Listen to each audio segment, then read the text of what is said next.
যাতে সন্তানগুলোর ভবিষ্যৎ কিন্তু ধ্বংস করে দিচ্ছে এই মমতা ব্যানার্জি। পশ্চিমবাংলাতে 8,500 শিক্ষা প্রতিষ্ঠান বন্ধ হতে চলেছে। সেই 8,500 শিক্ষা প্রতিষ্ঠান যেখানে দলিত ছেলেরা বেশি থাকে, আদিবাসীরা বেশি থাকে, মতুয়ারা বেশি থাকে, নবশূদ্ররা বেশি থাকে, মুসলমানরা বেশি থাকে, সেই সমস্ত এলাকার শিক্ষা প্রতিষ্ঠানগুলোকে এই মমতা ব্যানার্জি সরকার বন্ধ করতে চলেছে। কারণ কি, এর যদি শিক্ষা প্রতিষ্ঠানগুলো চালু থাকে, আপনার আমার ছেলে মেয়েরা পড়াশোনা করে উচ্চ শিক্ষায় শিক্ষিত হয়ে গেলে তাহলে চাকরির কথা বলবে, কর্মসংস্থানের দাবি তুলবে, হকের কথা বলবে, ন্যায়ের কথা বলবে, সংবিধানকে সামনে রেখে এটা প্রতিবাদ করবে। মমতা ব্যানার্জিরা এটা চায় না। মমতা ব্যানার্জিরা চায় না, আপনার কাকুলিদিরা চায় না যে আপনার সন্তানগুলো উপযুক্ত শিক্ষায় শিক্ষিত হয়ে মানুষের কথা বলুক, সমাজের কথা বলুক, দেশ গঠনের কথা বলুক। ওরা চাই সবসময় আপনার আমার ছেলেগুলো অশিক্ষিত থাকুক, মূর্খ থাকুক, তাদের চাকরি করে 300 টাকা দিয়ে বুথ দখল করতে পাঠানো যায়, 500 টাকা দিয়ে খুনোখুনি করতে পাঠানো যায়, 1000 টাকা দিয়ে মারামারি করতে পাঠানো যায়। এই কাজে আপনাদের ছেলেগুলোকে লাগানোর জন্য প্রাইমারি স্কুল, হাই স্কুলগুলোকে 8,500 পশ্চিমবাংলায় শিক্ষা কেন্দ্রকে বন্ধ করতে চলেছে। তাই মায়ের বলবো, 1000-1200 পরে হবে, আগে আওয়াজ তুলুন। আপনাদের ফুটফুটে সন্তানগুলো যে সমস্ত স্কুলে পড়াশোনা করে সরকারি উপযুক্ত শিক্ষার পরিকাঠামো ফিরিয়ে নিয়ে আসুক, এই দাবি তুলতে বলো মায়েদেরকে। আজকে ভালো লাগছে, বিভিন্ন জায়গাতে এটা প্রমাণ করে দিচ্ছে মায়েরা এই 1000-1200 টাকা দিয়ে মায়েদেরকে আটকে রাখতে পারবে না। আইএসএফের ছায়া তলে মায়েরা আসছে।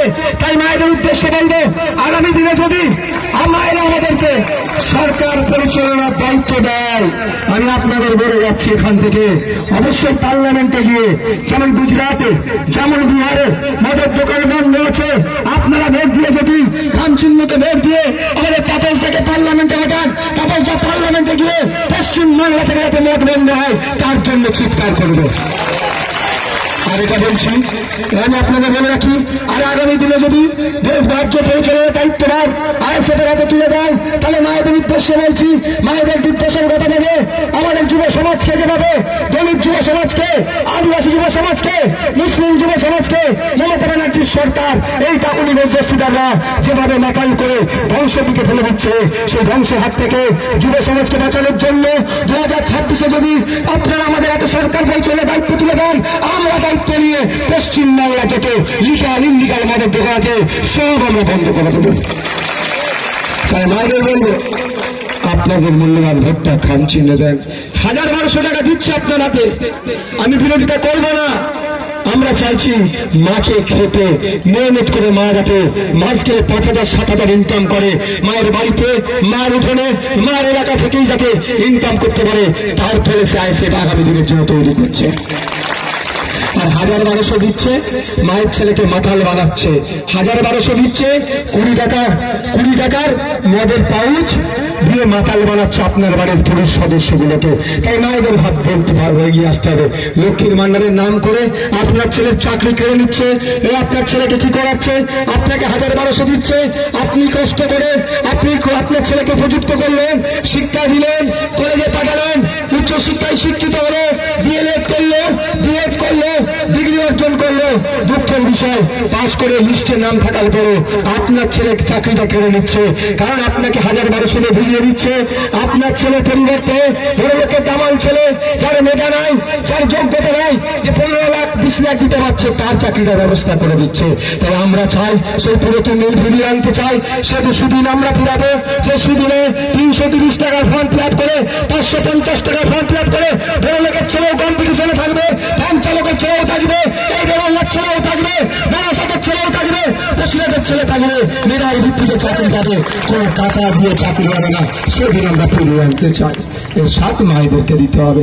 লক্ষ্মীর ভান্ডার দিয়ে মায়েদেরকে অনেক ভুল বোঝানো হচ্ছে, এই ফাঁদে আপনারা পাবেন না। আর ভয় দেখানো হচ্ছে, আরে আপনার 1000 টাকা দিচ্ছে আপনাকে, আপনার নিত্য প্রয়োজনীয় জিনিসের দাম কত বেড়েছে খেয়াল আছে তো মা? বাবারা মনে আছে তো? পেট্রোল ডিজেল থেকে শুরু করে চাল, ডাল, আলু, রসুন, তেল কিভাবে দাম বেড়ে যাচ্ছে। 1000 টাকা দিচ্ছে আপনার হাতে, 5000 টাকার কিন্তু সব মাসে আপনার হাতে কম করে এক্সট্রা বেরিয়ে যাচ্ছে। তাই আমরা নিত্য প্রয়োজনীয় জিনিসের দাম কমাবো। আমরা 1000-1200 সীমাবদ্ধ থাকবো না। আজকে স্কুলে টিচার নাই কেন? বলছে লক্ষ্মীর ভান্ডার দিচ্ছি। আর চাকরি চুরি করলে কেন? বলছে লক্ষ্মীর ভান্ডার দিচ্ছি। বাচ্চাদের মিড ডে মিল চুরি করেছে কেন? বলছে লক্ষ্মীর ভান্ডার দিচ্ছি। রেশন চুরি করেছে কেন? বলছে লক্ষ্মীর ভান্ডার দিচ্ছি। এসটি কোটাতে নন এসটিরা চাকরি করছে কেন? লক্ষ্মীর ভান্ডার দিচ্ছি। মুসলমানদের কোটাতে অন্যজন কেন চাকরি করবে? ওবিসি কোটাতে নন ওবিসিরা কেন চাকরি করছে? বলছে লক্ষ্মীর ভান্ডার দিচ্ছি। যা করছে লক্ষ্মীর ভান্ডারের নামে মাকে সামনে দাঁড় করে দিচ্ছে ঢাল হিসাবে। তাই মায়েদের বলবো ঢালা বলে হবে না। মায়েরা মেহনত করবে, মায়েরা আওয়াজ দেবে, মাথার ঘাম পায়ে ফেলে মেহনত করে মাস গেলে কম করে 5 থেকে 7,000 টাকা যদি ইনকাম করে তারপরে সে আইএসএফ মায়েদের জন্য তৈরি করবে। কোন লক্ষ্মীর ভান্ডারে মায়েদেরকে আটকে রাখতে পারবে না। তাই বন্ধুগণ আপনাদের বলবো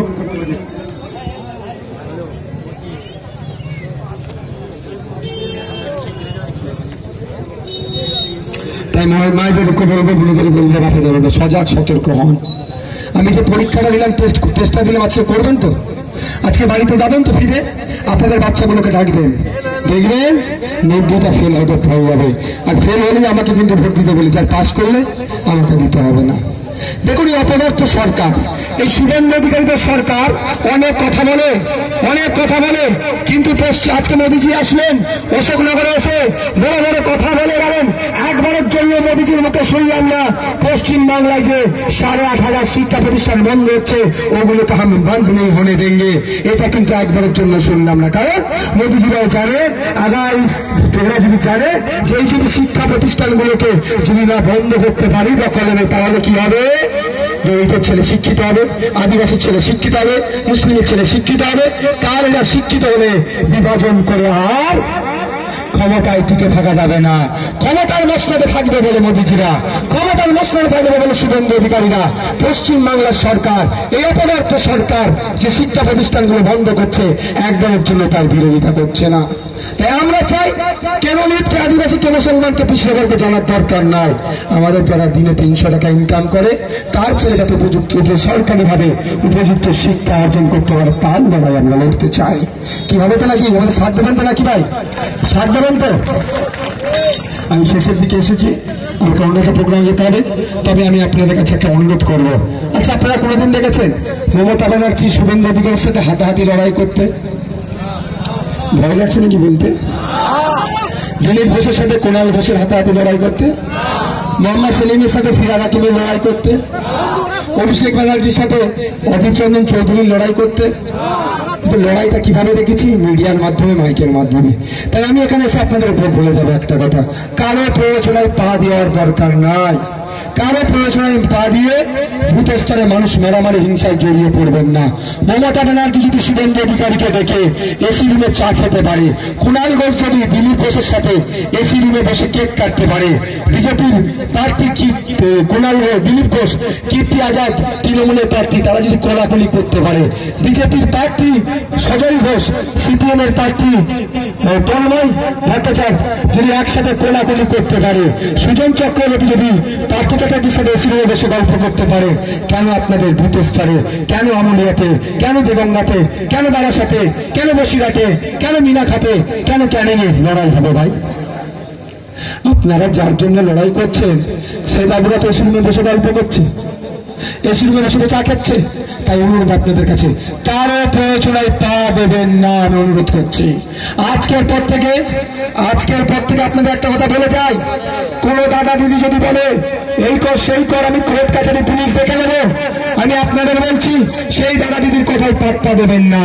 তাদেরকে বলবেন, ইভেন আইএসএফ এরও যদি কোনো নেতা, আমি আপনাদের বলে যাই, আপনারা নিশ্চিন্তে মাথা তুলে রাজনীতি করুন। অন্যায় ভাবে যদি কেউ আপনাদের ভাষায় পুলিশ যদি অ্যারেস্ট করে, আপনাদেরকে বারাসাত কোর্টে তোলা লাগে, আমাদের উকিল বারাসাত কোর্টে হাজির থাকবে আপনাদের জামিনের জন্য। কিন্তু মনে রাখবেন, ঠিক যেভাবে আপনাদের জামিনের জন্য আমাদের উকিল রেডি থাকবে, যেভাবে জামিনের জন্য উকিল রেডি থাকবে, সাথে সাথে একটা সতর্ক করে গেলাম, কোন প্ররোচনায় পা দিয়ে যদি হিংসায় আপনারা জড়ান, আমার থেকে বেশি বড় শত্রু কিন্তু আপনাদের আর কেউ থাকবে না। বুঝতে পারলেন কি বলছি? অন্যায় ভাবে যদি কেউ আপনাকে ডিস্টার্ব করে, তার সাথে আমি আইনি লড়াই লড়ে নেব। আর আপনারাও যদি কারো প্ররোচনায় পা দিয়ে সে বিরোধী দল করছে বলে তার সাথে হিংসায় জড়ান, আমার থেকে বড় শত্রু আপনাদের আর কেউ হবে না। বুঝতে পেরেছেন? যেমন অন্যায়কে প্রশ্রয় দেব না, আমার ভালোবাসার কোনো মানুষ যদি অন্যায় করে তাকেও কিন্তু আমি ছেড়ে কথা বলবো না, এটা মাথায় থাকবে না। তাই বলছি, আজকের পর থেকে আর মাইকের আওয়াজ শুনছেন, তৃণমূলের নেতারা শুনতে পারে, বুথের বিজেপির নেতারা শুনতে পারে, আইএসএফ, কংগ্রেস, সিপিএম সবাই শুনতে পারে। প্রত্যেকের কাছে আমার বার্তায় তাই, আমাদের দলেও যদি কেউ বলে এই কর সেই কর দেখে নেবো, আমি আপনাদের বলে যাচ্ছি কি বলবেন। ধরো সায়ন ভাই বললো এই কর সেই কর দেখে নেবো, সায়ন ভাইকে কি বলবেন, সায়ন আগে আপনি আসেন, আপনি 2-4 গা দেন, আমরা শেষ করবো। বুঝতে পেরেছেন? সায়ন ভাই আসবে না, কারণ সায়ন ভাই জানে মারতে মারতে আঘাতে লেগে যদি মারা যায় 302 ধারা কেস খাবে, মায়ের হাতের ভাত বেড়ে দিয়ে আর খেতে পারবো না। ঠিক তেমন যদি সিপিএম, বিজেপি, তৃণমূলের নেতা এরকম বলে, প্রত্যেকটা দলের কর্মীদের উদ্দেশ্যে আমার বার্তা আমি আইএসএফকে দিয়ে বুঝালাম, যে দাদা দিদি আজকের পর থেকে বলবে এই কর সেই কর দেখে নেবো, প্রত্যেকটা রাজনৈতিক দলের কর্মীদের উদ্দেশ্যে বার্তা যে মারামারি হিংসাতে জড়াবেন না, কারণ এটা করলে দিনের শেষে বুথের লোক ক্ষতিগ্রস্ত হয়ে যায়, দাদা দিদিদের অদৃশ্য হাত সরে যাবে। বকটির ঘটনা দেখুন, মারা গেল হাজু শেখ, বুথের লোক। 11 জনকে কুপিয়ে খুন করে আগুন লাগিয়ে মারলো, বুথের লোক। পুলিশ অ্যারেস্ট করলো আনারুলকে, বুথের লোক। সিপিআই হেফাজতে মারা গেলে কি একটা শেখ, সেও বুথের লোক। ক্ষতিগ্রস্ত কারা হলো? বুথের লোকেরা ধ্বংস হয়ে গেল, আর দাদা দিদিদের অদৃশ্য হাত আর খুঁজে পাওয়া গেল না। তাই আমি আপনাদের বলবো, কোন রকম হিংসা এটা জড়াবেন না, আপনারা কোন রকম হিংসা জড়াবেন না। আজকের পর থেকে কোন দাদা দিদি যদি বলে এই কর সেই কর, সেই দাদা দিদিকে উত্তর দেবেন যে দাদা বা দিদি আপনি এসে বউনি করুন, আমরা শেষ করব। করবে না, কাকুলিদি থরি এসে মারামারি করবে আপনাদের সাথে, কাকুলিদি করবে, ও জানে করলে বিপদ আছে। তাহলে মারামারি কে করবে? 300 টাকায় যাদের রোজ সকালে উঠে মাঠে যায়, সকালে উঠে কলকাতায় কাজে যায়, সকালে উঠে বারাসাতে যায়, সকালে উঠে ভ্যানটা নিয়ে আপনার বাড়ি থেকে বার হয়, তাদেরকে মারামারিতে লাগিয়ে দিচ্ছে। আর মারামারি করবেন ভাই, অনুরোধ করছি করবেন না। কারণ আমি একটা জিনিস বলছি, অন্যভাবে অনেকে ব্যাখ্যা করছে। 1952 সাল থেকে আমরা ভোট দিয়ে আসছি এই দেশের আইনসভার সদস্য হিসাবে, স্বাধীন ভারতের। তো আমরা একটা স্লোগান, এই ধরনের স্লোগান প্রায় দিয়ে আসছি, কি কেউ বলে লড়াই লড়াই লড়াই চাই, লড়াই করে বাঁচতে চাই, শুনতে খুব ভালো লাগে, শ্রমজীবী মানুষের স্লোগান। কিন্তু আমার প্রশ্ন একটাই, লড়াই কে করে আর কে বাঁচে? লড়াইটা মোহাম্মদ সেলিম সাহেব করে, ফিরাদ হাকিম করে, সুজন চক্রবর্তী করে, দিলীপ ঘোষ করে, মমতা ব্যানার্জি করে, কুণাল ঘোষ করে, অভিষেক ব্যানার্জি করে, না শুভেন্দু অধিকারী করে? এরা লড়াই করে না, এরা স্লোগান দেয়। আর কারা লড়াই করে?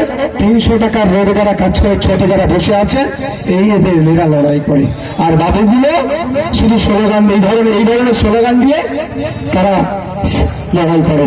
আমি আপনাদের অনুরোধ করবো, এই লড়াই আর চড়াবেন না। যদি কেউ লড়াইয়ের কথা বলে, কি বলবেন? দাদা এতদিন তো হয়েছে, আপনাদেরকে লড়াই করতে বলেছেন, আমরা লড়াই করেছি আর আপনারা তালি দিয়েছেন, গ্যালারিতে বসে দেখেছেন, আর আমরা লড়াই করব না। এবারে সাড়ে সাড়ে লড়াই দেখবো, আমরা গ্যালারিতে বসে দেখবো, হবে না? এবার যদি লড়াইয়ের কথা বলে, আমি একটা স্লোগান দিয়েছি, উল্টো স্লোগান, কি নেতাই নেতাই লড়াই চাই, জনগণ এবার, এখনো মনে আসেনি? নেতাই নেতাই লড়াই চাই, নেতাই নেতাই লড়াই চাই। দেখবেন নেতারা লড়াই করবে না, জনগণকেও দেখতে হবে না, তাহলে লড়াই বন্ধ হয়ে যাবে। রহিমা দিদি যদি লড়াই করে, তখন রহিমা দিদি হয়ে বুথ স্তরে কেউ একজন লড়াই করবে, আমি এটা অনুরোধ করবো। বিদেশ বাবু যদি আগে নিজে লড়াই করে, বিদেশ বাবুর হয়ে যারা 300 টাকার রোজে, হয়তো যারা 500 টাকার রোজে লড়াই করছেন, তাদের উদ্দেশ্যে বলছি, করছেন কি বলতে পারবো না কার হয়ে করছেন, কিন্তু আমি এতটুকুই বলবো, এই ধরনের ব্লকের নেতারা লড়াইয়ে জড়াবে না। কাকে দিয়ে লড়াই করাবে? 300 টাকা 500 টাকা দিয়ে। তাই যাদের 300 টাকা 500 টাকাতে লড়িয়ে দিচ্ছে, তাদের উদ্দেশ্যে বলবে, তাই এরপর থেকে বিদেশ বাবু রহিমা দিদিদের বলবেন যে দাদা নেতাই নেতাই লড়াই চাই, জনগণ এবার দেখতে চাই। আর এই কথা বলি আমি সাম্প্রদায়িক, এ কথা বলে বলি আমি বিজেপির দালাল, এ কথা বলে বলি আমি এখন অনেক কিছু আমি ভেবে পাই দরকার। আমার যা সার্টিফিকেট দিচ্ছে আমি মাথা ঘামাই না, ওতে মানুষের জন্য কথা বলে যাব, শ্রমজীবী বঞ্চিত মানুষের জন্য কথা বলবো। তাতে একবার কেন 100 বার যদি জেল কাটতে হয়, নওশাদ সিদ্দিকীর মাথা তুলে জেল কাটবো। এই জেল কাটার ভয়ে, এই জেলে যাওয়ার ভয়ে এই তো সরল ভাই আছে, আমি আছি, আমরা তো জেল কেটেছি। এই জেল খাটার ভয়ে আমরা ওই শুভেন্দু অধিকারীর কাছে নিজেদের শীত দ্বারা বিছিয়ে দেব না। জেল খাটার ভয়ে রাতের অন্ধকারে দিল্লির ফ্লাইট ধরে সেখানে গিয়ে গুজুর গুজুর করবো না।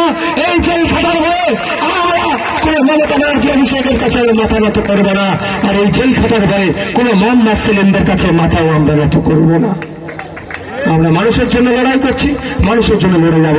হক কথা বলছি, ন্যায়কে প্রতিষ্ঠা করতে চাইছি, সমাজ পরিবর্তন করতে চাইছি। যে সমাজের মধ্যে বড় ছোট জ্ঞান থাকবে, সে সমাজের মধ্যে কোন অস্পৃশ্যতা থাকবে না। কে দলিত, কে আদিবাসী, কে ব্রাহ্মণ, কে মুসলমান, কে হিন্দু, কে খ্রিস্টান, কোনো ভেদাভেদ থাকবে না। উন্নয়ন হবে তার অধিকারের নিরিখে। সেই সমাজ ব্যবস্থা আমরা পরিবর্তন করতে চলেছি। সেই সমাজ ব্যবস্থার জন্য প্রয়োজনে পিঠ কেটে দিতে হবে, প্রয়োজনে জেল খাটতে হবে। তাই নওশাদ সিদ্দিকী 42 দিন কেন 420 দিন জেলে খাটার জন্য প্রস্তুত আছে। তাও এই লড়াই থেকে একবার পিছু হবে না। বন্ধুগণ, সময় অনেক হয়ে গেছে। কটা বাজে? আমি সময় অনেক হয়ে গেছে, একটা কথা বলে এখানে বিদায় নেব। কথাটা কি? তার আগে আবার মনে আসছে তো, ভোটের জন্য মারামারি হিংসা করবেন না, এটা মনে আছে তো? কারো প্রয়োজনায় পা দেবেন না। এটা আমি একটা কথা বলে বিদায় নেব। কথাটা কি? কোন বিষয়ে বলবো? এখন তৃণমূলের বন্ধুরা 2021 সাল থেকে 2024 সালের শুরু পর্যন্ত বলেছিল কি আমরা নাকি বিজেপির দালাল, বিজেপির কাছ থেকে টাকা নিচ্ছি, তাই তো? 2023-24 বামপন্থী বন্ধুরা আমাদের সাথে জোট করলো না, বেরিয়ে গেল। জোট করলো না, বেরিয়ে গেল। আমি বারবার কথা বলেছি, এর প্রমাণ গত কয়েকদিন আগে শ্রদ্ধেয় সম্মানীয় বামপন্থের চেয়ারম্যান বিমান বসু কিন্তু একটা মেইন স্ট্রিম মিডিয়াকে বলেছে, ওদেরকে দুটো দিয়েছি, ও বলছিলাম দুটো নিলে হলো হলো, না হলো না হলো, এই ধরনের কথা বলেছে। তো তাহলে আমরা সত্য কথা বলছি কি মিথ্যে কথা বলছি? বিমান স্যারের কথা কিন্তু প্রমাণ করে দিচ্ছে। এই জোটটা হওয়ার পর থেকে আমার বামপন্থী বন্ধুরা আমাদেরকে তৃণমূল আর বিজেপির টাকা নিয়েছে বলে আমাদেরকে দেখে দিচ্ছে, আপনাদেরকে মিসগাইড করছে। ঠিক যেভাবে গতকালকে একটা ছবি দেখে আমি অবাক হয়ে গেলাম, যেটা মোহাম্মদ সেলিম সাহেবের ফেসবুক পেজ থেকে পোস্ট করেছে, লিখে দিয়েছে এআই। এআই মানে কি আপনারা জানেন? এখানে কারা আছে? এআই মানে কি জানেন বলুন তো? হ্যাঁ, না আমি বলছি এআই মানে জানেন না, কিন্তু মোহাম্মদ সেলিম সাহেবও এত সুচতুরতার সাথে এআইটা লিখে দিয়েছে, আপনারা বুঝতে পারবেন না। কি করেছে? একটা ছবিকে আর্টিফিশিয়াল ইন্টেলিজেন্সের মাধ্যমে বানিয়েছে। এটাকে এআই বলে, শর্টে আর্টিফিশিয়াল ইন্টেলিজেন্স, এআই। তোর মাকে বানিয়ে এমন করে দেখাচ্ছে লেড ভলেন্টিয়াররা নাকি কিছু বিপদ থেকে মানুষকে উদ্ধার করতে যাচ্ছে। মানুষ এদিকে বিপদে আছে, বামপন্থীরা এত নিচ মানসিকতা হয়ে যাচ্ছে আস্তে আস্তে। আমি এটাকে কাটিয়ে উঠলে আমি আশা করবো ওই এআই এর ছবি দিয়ে চালাচ্ছে, মানুষ বিপদে পড়েছে, বামপন্থীরা নাকি রেড ভলেন্টিয়ার নাকি উদ্ধারে যাচ্ছে। ওটা সম্পূর্ণ মিথ্যা ছবি, ফেক ছবি, ওই এআই এর ছবি। আপনারা এআই বুঝেন না, ওই কি চালাচ্ছে পড়াতে পড়াতে, এই দেখো রেড ভলেন্টিয়ার, মানুষ বিপদে পড়েছে, দেখেছো উদ্ধার করতে নামছে, ঘোড়ার ডিম বেরোচ্ছে। ওটা কম্পিউটারে বানিয়ে আপনার সামনে দেখাচ্ছে। বুঝতে পেরেছেন কত বড় ধান্দাবাজি এরা করছে? মানুষ ভোট এদেরকে নিতে হবে, মানুষকে যত রকম ভাবে বোকা বানিয়ে ভোট এদেরকে নিতে হবে, এই জন্য এরাই করছে। তো এআই লিখে রেখেছে, কিন্তু বলছে এআই মানে আজকে আপনারা প্রথম শুনলেন তো কি জিনিস, খাই না মাকে। তো এই ধরনের পদে পদে আপনাদের মিসগাইড করছে। এখন আমাদের সম্পর্কে অনেক বাজে বাজে কথা বলছে, আমরা নাকি তৃণমূল বিজেপির কাছ থেকে টাকা নিয়েছি। কিন্তু কারণ মায়ের লাল নাই, তৃণমূল বিজেপির কাছ থেকে টাকা নিয়েছেন সায়ন, নওশাদ, জবিদিরা, সেটা প্রমাণ করাতে পারবে না। পারবে? কিয়ামত পর্যন্ত পারবে না। কিন্তু উল্টা কি আমাদের নামে মিথ্যাচার করছে। আমি আপনাদের কাছে একটা জিনিস শুধু আমি বলে দিয়ে যেতে চাই, আপনারা একটা কাজ করুন, আজকের পর থেকে আপনাদের হাতে একটা দায়িত্ব তুলে দিচ্ছি। দায়িত্বটা কি? ইতিপূর্বে আমি 90% কথা বলেছিলাম, 90% নয়, ইতিপূর্বে আপনাকে একটা দায়িত্ব দিয়ে যাচ্ছি। আজকের পর থেকে যে সমস্ত বামপন্থী বন্ধুরা, যে সমস্ত সিপিএম এর বন্ধুরা আমাদেরকে বলবে, আমাদের নামে মিথ্যাচার করবে, যে সমস্ত তৃণমূলের বন্ধুরা আমাদেরকে দেখে দেওয়ার চেষ্টা করছে বিজেপি তৃণমূলের কাছ থেকে আমরা টাকা নিয়েছি, আপনারা তাদেরকে এতটুকুই বলুন, ঠিক আছে ভাইজান টাকা নিয়েছে, কোনো প্রমাণ তোদের কাছে আছে? কি বলবে? নাই। আমি যখন জেলে ছিলাম মিথ্যাচার করে কি বলেছিল, নাকি হাওয়ালার টাকা নিয়েছিলাম, কি হলো? প্রমাণ করতে পেরেছে? ওই অভিষেক কেন? অভিষেকের পিছু পারবে না প্রমাণ করতে। অনেক হল করেছে, মিথ্যাচার করেছে। আপনারা হয়তো মাঝে মধ্যে কেউ ভেবেছেন হলেও হতে পারে। আরে আপনাদের কথা বলি, আপনাদের ভাই জিজ্ঞাসা করবেন ডাইরেক্ট। কোনো বিষয় প্রশ্ন উঠলে ভাইজান এই কাজটা আপনি করেছেন, ডাইরেক্ট জিজ্ঞাসা করবেন। ওই রাজনৈতিক কারবারদের কথাই দেখিয়ে যাবেন না। আপনাদের ভাই আমি জবাব আপনাদের দেব। তবে একটা কথা বলে রাখি, সমাজ ব্যবস্থা পরিবর্তন করতে নেমেছি, আপনাদের জন্য প্রয়োজনে কাদা ঘাটবো, কিন্তু টাকার বান্ডিলে নওশাদ হাত